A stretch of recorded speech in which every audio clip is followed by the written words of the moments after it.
সারা দেশে ধানের বাম্পার ফলন। আপনারা দেখছেন যে আমাদের বাংলাদেশে প্রচুর ধান রয়েছে। এই ঈদের সিজনে দেশে প্রচুর ধান, প্রতিটা ক্ষেতেই ধানের বাম্পার ফলন ফলিয়েছে কৃষকরা। আমি সেই বিষয় নিয়ে আপনাদের সাথে রয়েছি, আপনাদেরকে দেখাবো।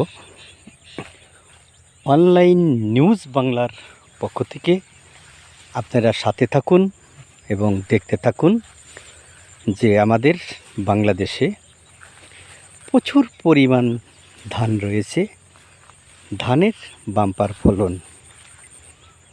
এই ধান যদি কৃষকরা কেটে ওঠায়, ঘরে তুলতে পারে, তাহলে খাদ্যর কোনো ঘাটতি হবে না। আমি সেই বিষয়টি নিয়ে আপনাদেরকে অবগত করছি।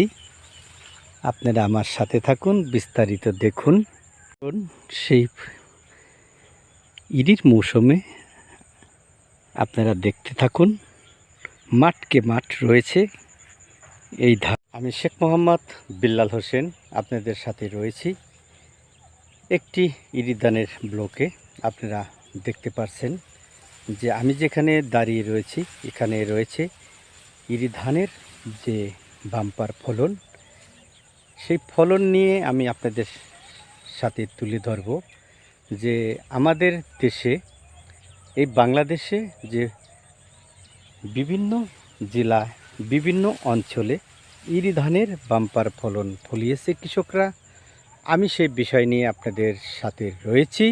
আমি শেখ মোহাম্মদ বিল্লাল হোসেন, অনলাইন নিউজ বাংলার পক্ষ থেকে দেশের সকলকে জানাচ্ছি আন্তরিক শুভেচ্ছা।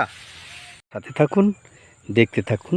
সারা দেশে ধানের বাম্পার ফলন ফলিয়েছে কৃষকরা।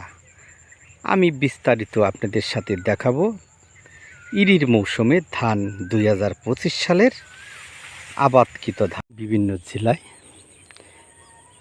ঈদের মৌসুমে রয়েছে সারা দেশে ধানের বাম্পার ফলন।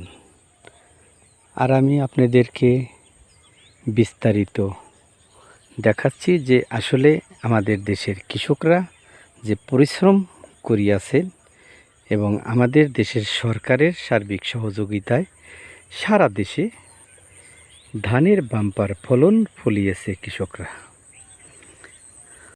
রয়েছেন আমার সাথে, বিস্তারিত দেখুন যে ধানের যে বাম্পার ফলন ফলিয়েছে কৃষকরা, সে বিষয় আমি তুলে ধরছি আপনাদের সাথে। আমি শেখ মোহাম্মদ বিল্লাল হোসেন, অনলাইন নিউজ বাংলা।